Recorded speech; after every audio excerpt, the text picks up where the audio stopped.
ขึ้นทันเลยเอาชอน้ำชา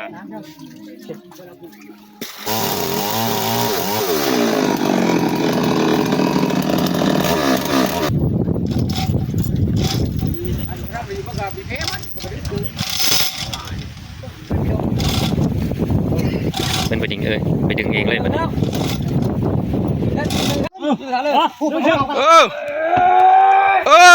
ั๊บมานี่11 ละคุ้มอยู่เนาะแบบนี้กินปลาดิปลาเฮาแอมห้อย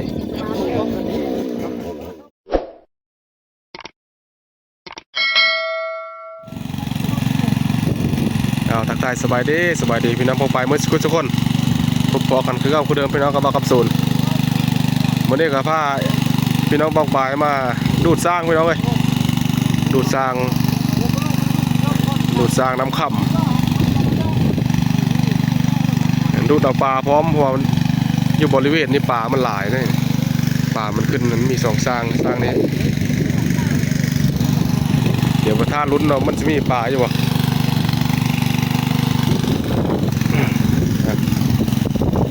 แห้งละบอกครับเป็นตะมีปลาอยู่บ่ปลาดีได้ลงงมไหมอากาศหนาวเนาะมาดูเลิกสำเร็จเติมบ่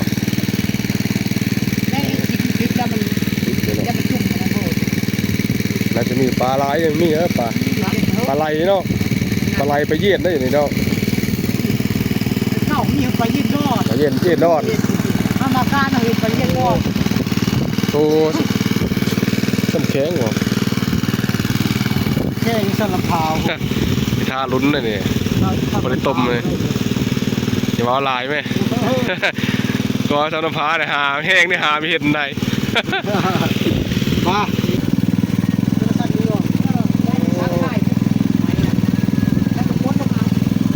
เฮียติดโขกกระโหลกมันมีงูบ่เนาะ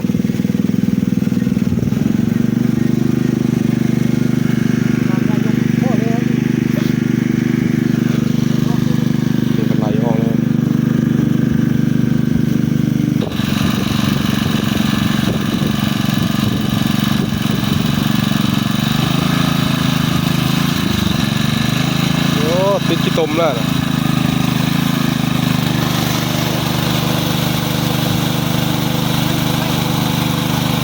จับจวนเลย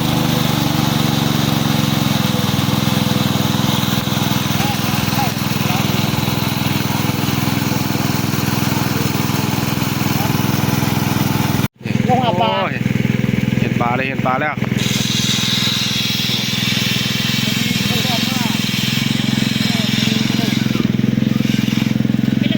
จุบละแห้งละเอาลงนี่บ่น่ะเอาลงนี่ไปเลยเอาลงแม่นี่ทำแห้งอะไรเห็นปลาแล้วพี่น้องว้าผลประเดี๋ยวฟองน้ำบ่อได้เนาะปีนขึ้นทันเลยเอา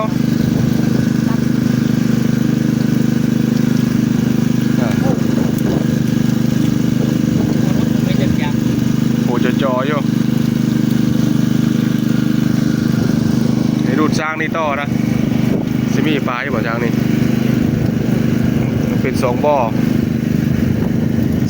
นี่บ่อนี้เป็นบ่อท้อไหมนี่ปลา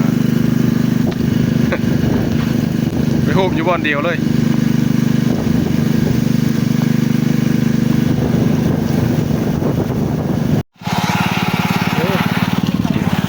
แห้งแล้วบ่ปลาไหลเนาะยังไม่ได้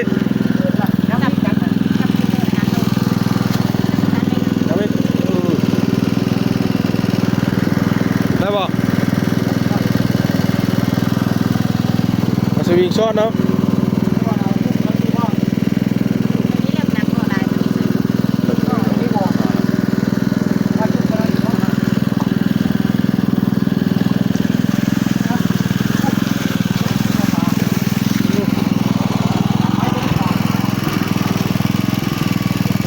เร่ง เอ้ยเฮ้ยจะภาพลงนะว่าภาพลงนะน้องน้อยเอามีลงลำน้ำยังมันเต็ม ก่อนโอ้โหเต็มไหมเนี่ย เนี่ยสามโล ปลาเข่ง ปีนั้นน่ะได้200ตะเลก็บาทอีก บ้านไปที่ละ ปลาดุกเลยกุนตุ่มแล้วน่ะนี่แน่นวะน่ะปลาดุกวะปลาเย็นก็มี โอ้ตัวนี้คักขนาด โอ้ยเดี๋ยวเลย หมดแรก โอ้ของแท้ปิง คือหนึ่งเดือนกันยานี่แกมีดาวเด้อแกไว้โลดตักยอดตักหมูตะกร้ามาเลย ไปแล้วผม ที่เรื่องเขาจะเกี่ยวข้องมาบ่ เดี๋ยวปลาดิ บ่ได้ล่ะ อาม่าเป็นอาม่า ชิเลอร์นี่นี่ ผู้ช่างนั่นแหละยัดช่างมัน จะตีอยู่ไหน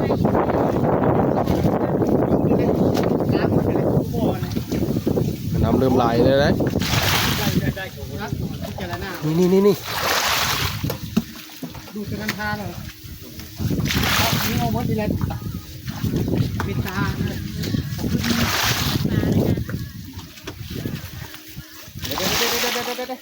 า ปลา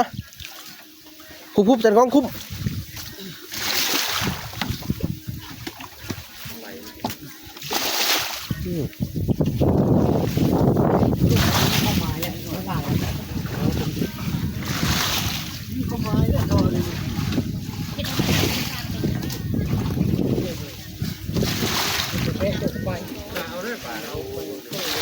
ชิเลอร์เลือดปิ้งบ่นี่ไปเย็นบ่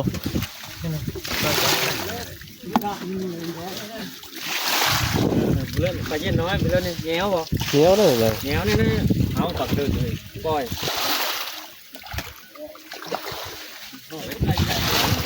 พิจารณาอันเดียวนี่ละ เดี๋ยวนี่ไปเยอะนะไหมนี่ นี่ ได้ไหม เสร็จแล้ว หาหมดแล้วจัดเลยที่ว่าใครทางนั่งลูกไปเดี๋ยวหาที่ลูกดูได้ดอกหมดแล้วดูเอามาใหม่ดูทางทางนั้นเห็นไม่ได้คุดดอก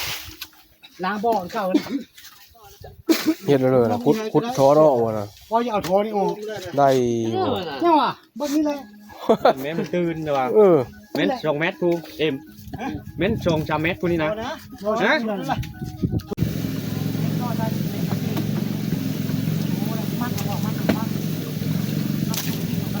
โอ้ยรุกง่ายเลยลงไม้แล้วโอ้โหหันไหลลงมาอยู่เนาะจุกูนผู้ใด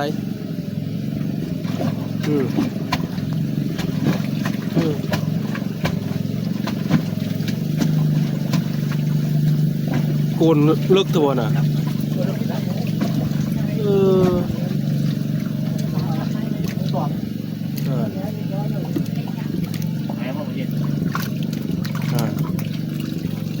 ปลาดุกนี่เอาไปปิ้ง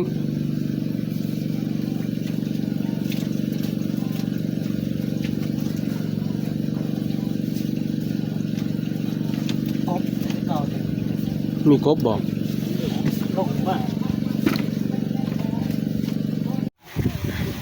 วันนี้คือเสียวท้อเก่าขึ้นนะขึ้นได้อยู่บ่เลิกเติบได้2 เมตรผม เราไปยิงเขาปากคอทิ้งมาเขาโลด ปลาเขาใหญ่นะช้างตัวนี้โอ้โห เด้ โอ้หรือแม่หัน ไอ้ต้มส้มเลยเด้ ตัวผู้อยู่ตัวนี้ ปูได้ นี่ช้างตัวนี้เนี่ยบ่คอใหญ่ 30 70ตัวไหม พันนะ เชื่อชิงเงินซื้อโลด พันซื้อวางกอง3,000เอาเลยสิไปชอเอางั้นเลยซื้อบ่ชอน้ำชา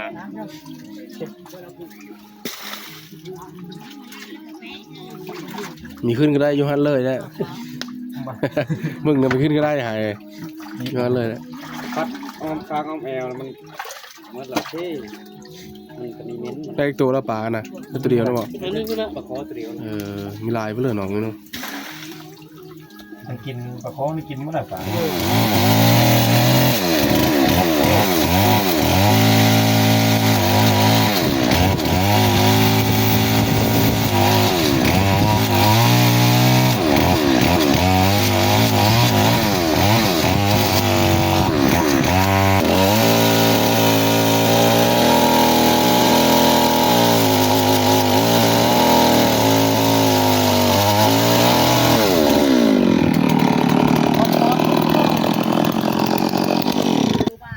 เอา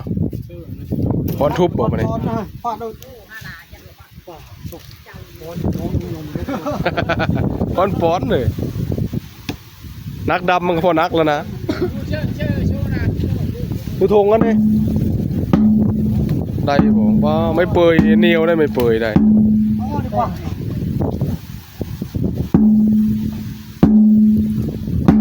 ลุกลงน้ำหยุดลงน้ำ หยุดมือ โตคือแดงขับคนปอนนะ คือเนี่ยโต๊ะทึ่งเลยเนาะ จะแหกลงนั่นเลย เอาจะมีแต่นั้นเย็นเลยเอาเสื้ออันบ่เอาเสื้อจ้องเสื้อหันแล้วก็ดึกขึ้นป้าต้องฝน พาบุญ ช่วยจักรติ้นนี้เอาไว้นะ กลางเลยเจ๊ก็เลยใครยังได้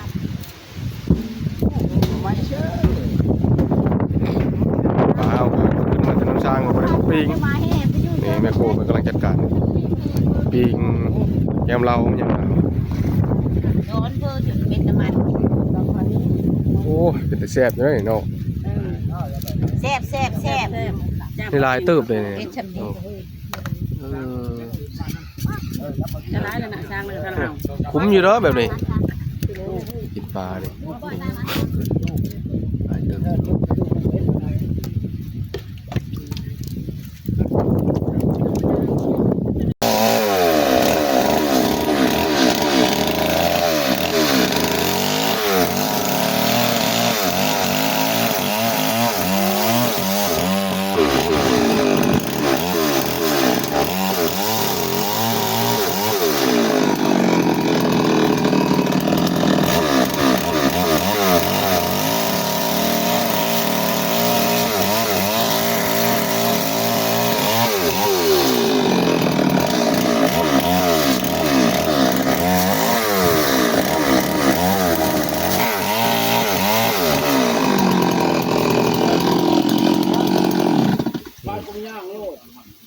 ได้หลอกสบายเลย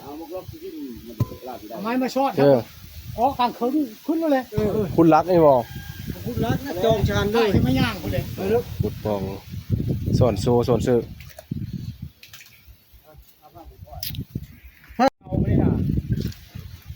ใครยืนลูกจักรเอาจูนแก้เกมเอาจักรจะพิมพ์นี่โจจะพิมพ์มาได้จริง เป็นไม่ปีน ไปไหมชูนมาไหม เอาเชือกไม่งาม ถึงอย่าไปละ มันจะให้ไว้แล้ว เอ็มเอาเชือกไม่งามเย็นแล้วไม่เล่านะมาเชือกนี่ไม่หายเลยมา ไปหาโจ้ ไม่มี แม่มาห้อย 50 บาทนะครับ วันนี้ก็ได้เวลากินข้าวได้วันนี้ได้ ส่งหาซื้อไปวะ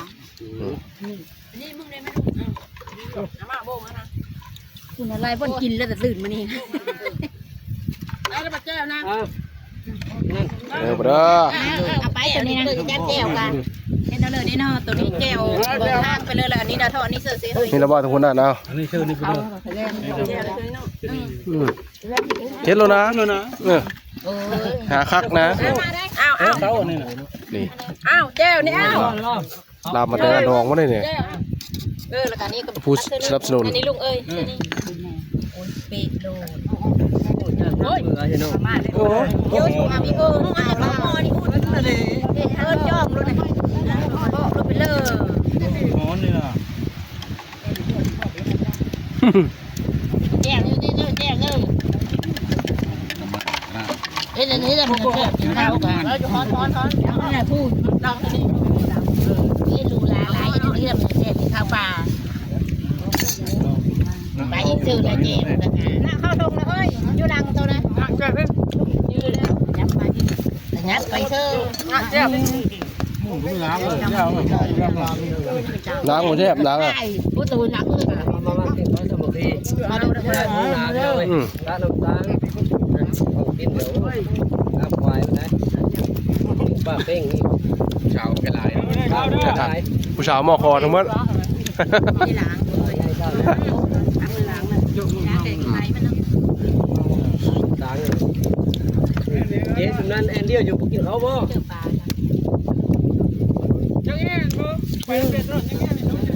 มาเด้อไปอยู่ใกล้เคียงนี่ตะน้ำตาลช่วยเดียว ตัวปลาลูกเป็นบ้ากองนั้น อันนี้กินข้าวยาแล้วว่างแผนไหมวางแผนเอาท้อขึ้นนะใส่โชว์คลิกขึ้นได้บัดนี้เลย ผ่านนั้น ทีมงานกำลังจัดเกี่ยมบอลอยู่ โอ้ขึ้นกับไม้ที่ความเชื่อ นี่กิ๊กเข้าไปครับได้ลายตันอยู่แล้วนี่โอ้โชว์บางอย่างยาวเอามา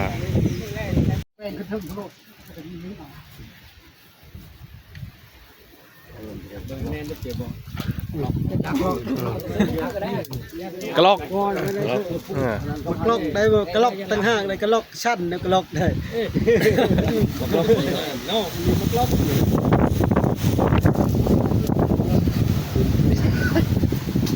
ลองเบิ้งเลย เอาตัวนั้นนุ่มไปเลยเอาตัวนี้แผ่นไปเลย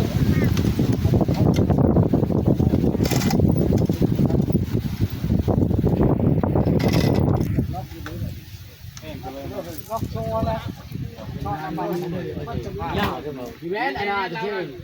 นักวิ่งเลยตัวนั้นผู้คนเคาะคนละกันขึ้นแผ่นกูเลยชอบสกุลหูได้เลย ชอบขึ้นที่พื้นนี่น้องเนี่ยโห ชอบทำประชม การกูเลยเคยเฮ็ดมาหรอก เนี่ยโห แต่เคยเฮ็ดเด้อมาแต่เก่าเลย ดึงอันนั้นชัก น้องเบลก็ได้มันเลย อันตาชุมดียันมาเฮ็ดเจอชีวิตแล้วนี่ คนละฝ่ายเนาะแผ่นนั้นมาเลย อันตาชุมดีมาฉลันเจอชีวิตแล้วนะ จะรักนี่ เอา แผ่นแบบนั้นมาชอบเพลงมันได้คือเพลงมันงัดเรื่อง ระวังนะทางโหทางลุ่มนะระวังนะทางลุ่มนะล่นลงไป ไม่ชอดนะ เชื่อหันเชียวโก้ ชอดพื้นรถ กระลุบนะอย่าเป็นกระลอกนะตอนนี้กำลังใส่ แคบสมองเขา ใส่โซดึกนั่นว่ากระลอกกระลอกกระลิกบ่ เกาะมาบ้านนะเราเป่านั่นมันก็ไม่ล้มลุ้นเนาะมันเพราะมันสิขึ้นบ่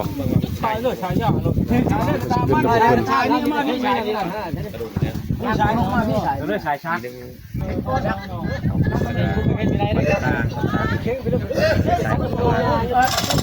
อยกัน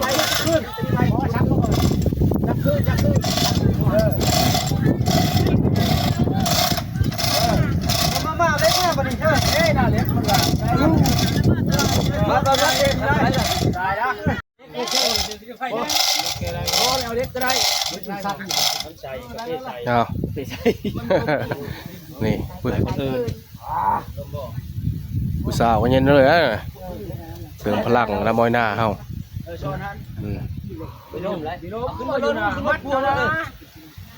มาลุ้นเนาะว่าท้อเนี่ยมันสิขึ้นบ่ เอาในคุกไหม โอเค ในคุ้มไหมในคุ้มไหมต้อนรับในคุ้มไหม ไม่ได้คุ้มได้เบาไว้เลย ยูผู้ยูหมดนี่สบายผู้ยูหมดนี่ไม้นี่ละก้าดินี่ละก้าเนี่ยดึง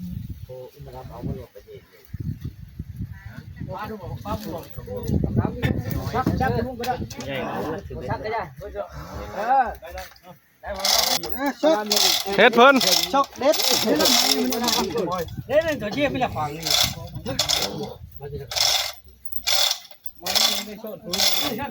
ก็เป็นงานไปเลย และชักเบิ่งนี่ งานไปเลยไม่เชื่อ ไอ้ชักเบิ่งเดียวชักชัก รักนี่รักนี่อยู่นี่ ชักเบิ่งเดียวล่ะนำเลยลงที่เลย จะไปเลยไม่จะไปเลยก็สิแตกก่อนแย่แย่เพราะว่ายันนี่รักนี่มัน บ่แต่เนาะ เด็กนี่เด็กก็เบิ่งนะชักก่อน รักเฮ้ย เล่าตะเชียงอีพ่อเล่าล่ะ ครับรับเลย รักไป ทำ ผมไม่ได้เชื่อหุ้นทางจะไม่ได้กับองค์ยานี่เลยเชื่อเอาเชื่อมาวัดนี่นี่เชื่อองค์ยารู้จักห้อยเลยแต่นั้นเรา โอ้แห้งเลยเนาะ นักกว่า นักได้ มันดูดมัน ขึ้นแล้วกัน ขึ้นอยู่ช้าเจี๋ยฮ้อนมาได้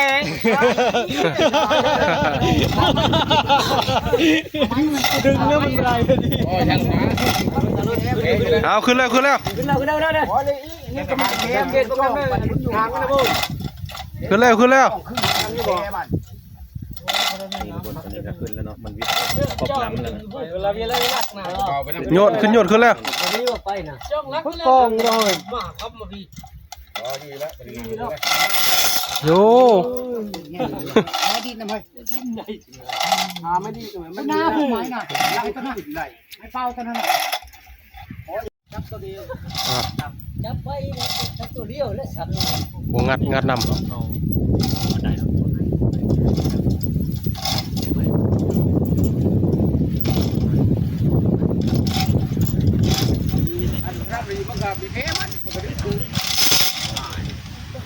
โอ้หนักเลยโอ้หนักตีกับมันนักเกินท้อมนจูบน้ำเลยพี่น้องวางแผนใหม่อีกเป็นได้อยู่บ่เนาะ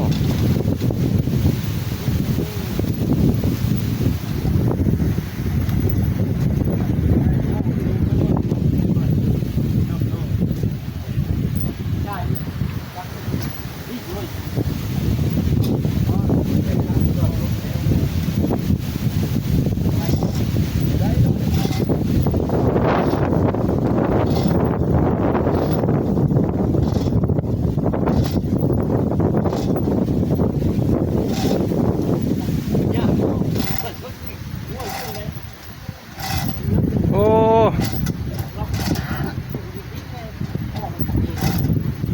เนี่ยป้าจะได้ป้า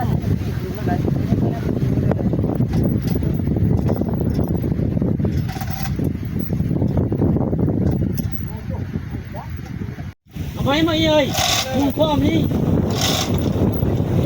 ขึ้นแล้วหยดขึ้นแล้ว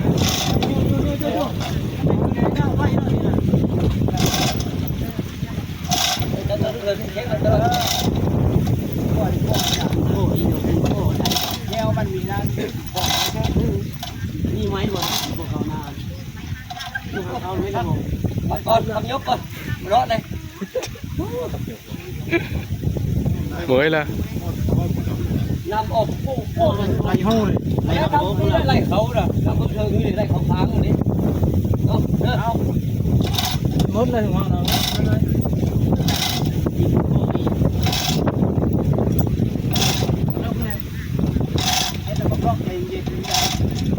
ขอยหยวดนะพอ อนนี้ก็เริ่มขึ้นอยู่นะทุกคนนี่เจ้าของโทรศัพท์เพิ่นไปดึงล็อกแล้วนี่เพิ่นไปดึง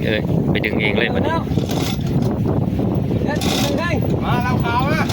เริ่มขึ้นแล้วทุกคนนี่เริ่มหยุดขึ้นแล้ว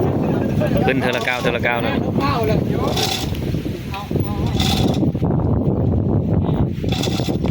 เร็วไปใส่ เอาไม้เชิญเขาได้บ่ ยังมันยึดสักไฟ ไม่ละเก้านี่แหละ ขึ้นแล้วทุกคนตอนนี้ก็เริ่มทยอยขึ้นแล้วนี่ กำลังขึ้นแล้วพี่น้องเอ้ย ขึ้นแล้วกำลังจะขึ้นแล้วนี่วิทย์ ข้อนแขว วิทย์หน้าขี้ตมขึ้นแล้ว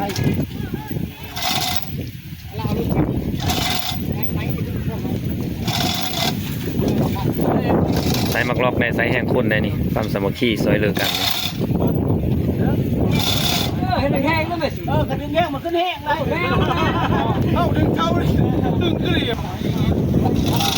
เย้กินเลยเฮ้ยกินเลยเจาะเฮ้ยเจาะไม่ไปเลยเจาะฮอตเลยไอ้ตีนกูเลยบ้านนั้นไหมล่ะ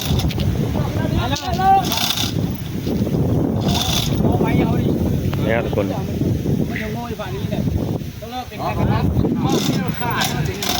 ตอนนี้ก็ขึ้นวิทย์น้ำแล้วเนาะทุกคนไม้กาเงาเติบนี่แหละตอนนี้ก็เงาประมาณเม็ดกว่าเนี่ยทุกคนไม้เพิ่นเอาลงตอนกุละตอนเฮ็ดสร้างทำอิฐนี่แหละวันนี้เพิ่นสิเอาออกเฮ็ดให้มันใหญ่เลยเนาะเฮ็ดให้มันตักสบายสะดวกสบายเลยเพราะว่ามันหลายคนมาตักเนาะเหมือนบ้านเลยเหมือนบ้านเด็กใส่เขาเลยมาตัก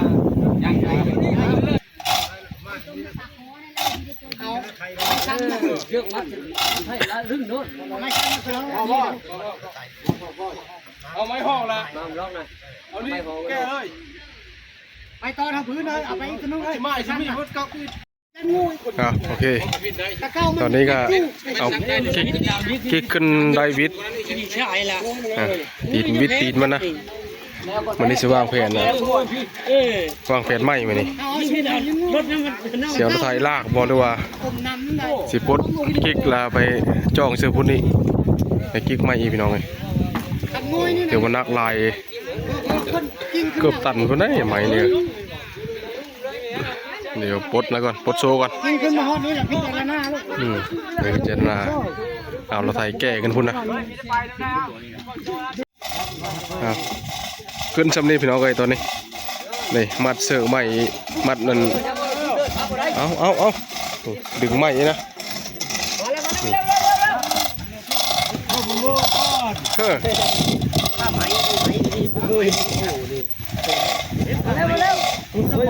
ทำไมมันฆ่าน้ำมันบ้าเนี่ย น้ำบ่ ไปตัวนี้ เดี๋ยวเฮ้ยยูน้ำเฮ้ย เฮ้ยตัวนี้โอ้ไม่ทำไม่ได้ไปเปยนั่นไปเปยนะไปเปยนี่นะมันยังไปโวยมันได้เลยข้าวไปเปยนะโวยนะจึ้งกัน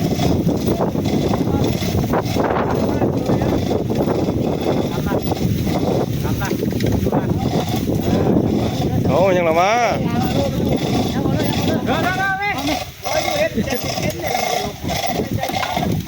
ว่านอยู่บ่ไวมันตกแล้วมีหน้าไหมนี่บ่เฮ็ดเป็นห้องเลยเฮ็ดเฮ็ดล้อเลยโอ้โหโชว์เลยครับเอาตัวละโผล่แล้วตัวละโผล่แล้วตัวหาไม้ขับเลยแล้วโคย เอาไปขับละหัวกันไปกล้องเรา โอ้ ลงไม่ได้เฮ้ยคนน่ะ ได้เชือกคู่เลย ลงไม่ได้เฮ้ย เชือกแก้เชือกเชือกเชือกใหญ่จ้ะเชือกใหญ่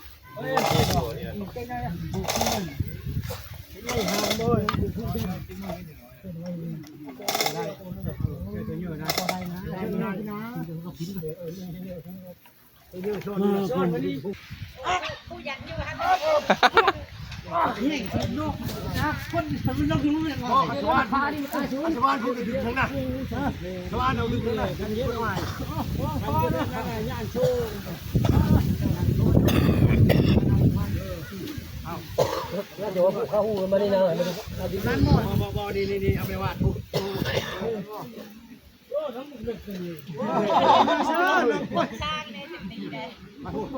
บัดมาตัก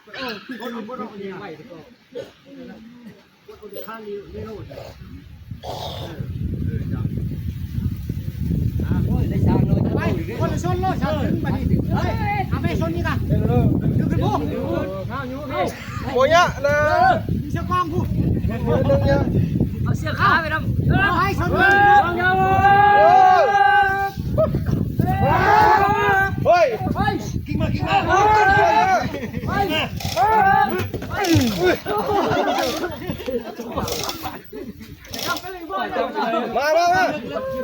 ชูกมาพี่อ่ะเอาพี่ชูสมัยวันนี้หน่อย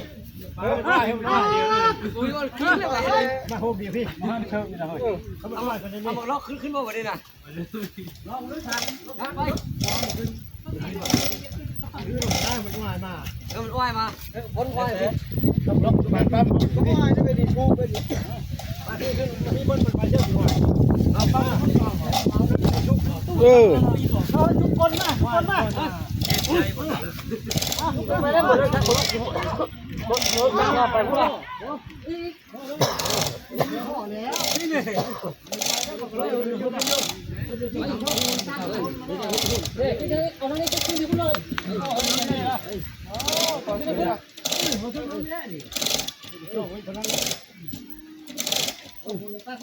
เข้าไม้นี่กัดปุ๊บเข้า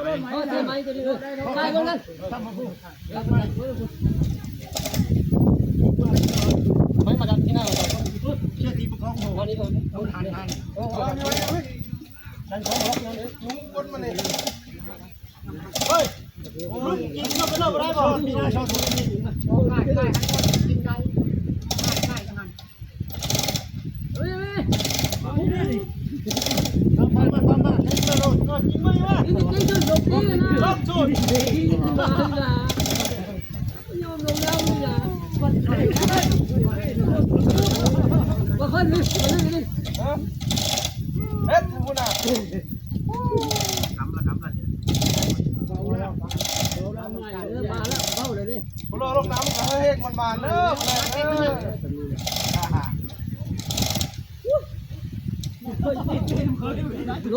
ชุนครับผมมันเบาแล้ว เอาขึ้นบิดแล้ววะเนี่ย ไหวพละ ไหวพละจวดละ ขึ้นแล้วเล่นผิด เปล่านี่เดือดต่อ เรื่องนี้เด้อเรื่องนี้เด้อคงไม่ยาวเลยนี่นะคงยาวเลยคงอะไรกันปูนวันนี้นะคงยาว เมย พี่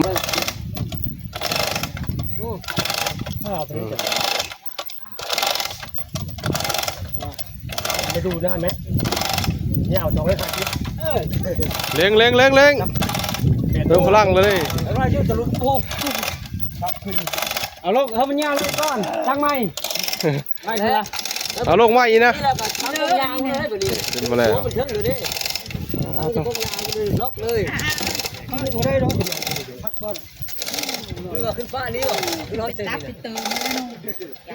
หยุดคอยขึ้นนะหยุด อ่ะลูก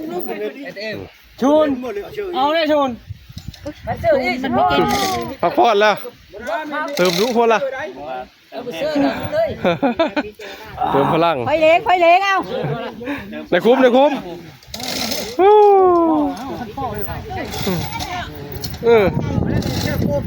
ึบ ไปเลยมาล็อกเข่งดิมากินไปคู่กันดิกินมาเลยโอเคมาแล้วจะข้ามเล็กข้ามไหน งานโอเควันนี้ได้เลิง แกเลยชน วิทย์แล้วเรียบร้อย เป็นแกได้ แกชื่อได้ผู้บริแก พาเพิ่มให้มันได้โชคอีกนิดเดียว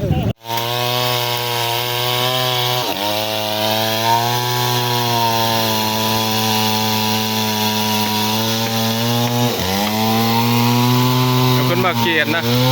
เกียนแล้วก็เสียลงเอาลงอยู่นี่นี่เอาลงต่อทอนสร้างตัวนี้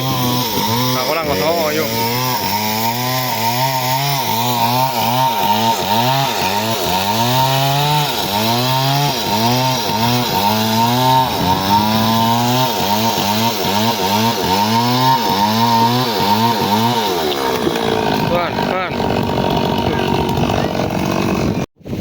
มันนี่จะเอาท่อลงสร้างนี่มานี่ เฮ้ยเอาเนี่ยเอาไม้โน่น ได้บ่ได้ป่ะ ไม้โน่นยกขึ้นสั่งยกขึ้นเอาไม้เอาไม้เลย ระวัง ดึงว่าไม้น่ะ ย่าละทางนี้น่ะ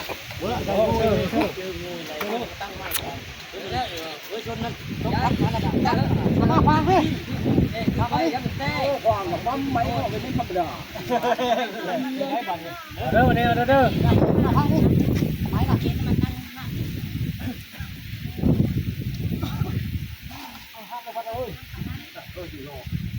มือเลยชาคนนี่ว่าชาคนชาคนนี่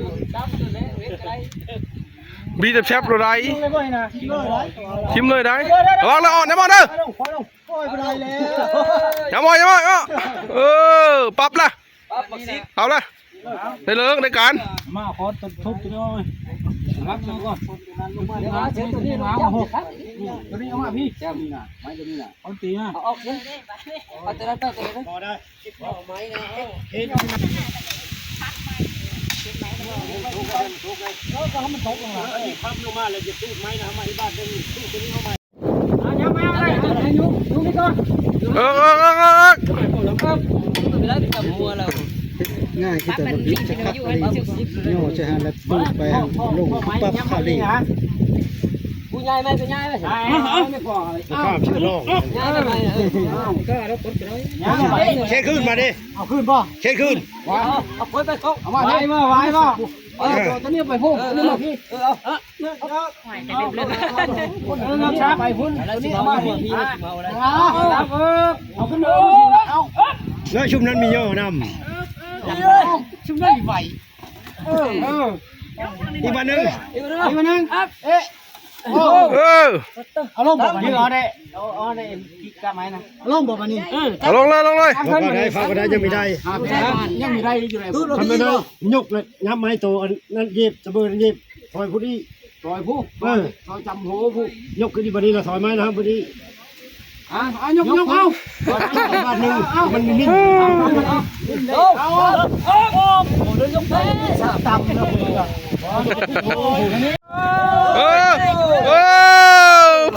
ปรับละเรียบร้อยโน่วันนี้ล่ะ โอ้ย เชียร์ทางนั้นมาบ่ได้ปรับละนี่เรียบร้อยโอ้เพื่อสิได้ ทำนั่นเนาะ วันนี้ก็สิเสียเนี่ยมันตรงๆแล้วก็แล้วนะ ลูกนั้นลูกบุญนั่นกับพี่ลูกซักอีกแล้วกู เฮ้ยพักกันลุ่มบ่ได้บ่เฮ้ยลุ่มงัดขึ้นนี้ไปบ่ได้บ่ลงบ่ได้ ปั๊บมานี่11ละเทียงจกอนี่บ้า ตัวนี้น่ะพับขึ้นมาไหม เม็ดโหก็ได้ เมนูบ่ได้ จำนี้ชื่อคักแล้ว ดูแล้วก็ย่า นี่ อ๋อได้เบื่อไหมดีเต็มเม็ดแล้วก็ลงพัดเอาเสียบเบื่อไหมแล้วก็คักแล้วมานี่ มาจักผู้จอดไป เอาอีกแล้ววันนี้ก็เอาท่อลงแล้วก็ดูดน้ำคุณเนี่ยวนะนี่ดูดน้ำเนี่ยวแล้วก็ถือว่าเป็นอันเสร็จสิ้นภารกิจเท่า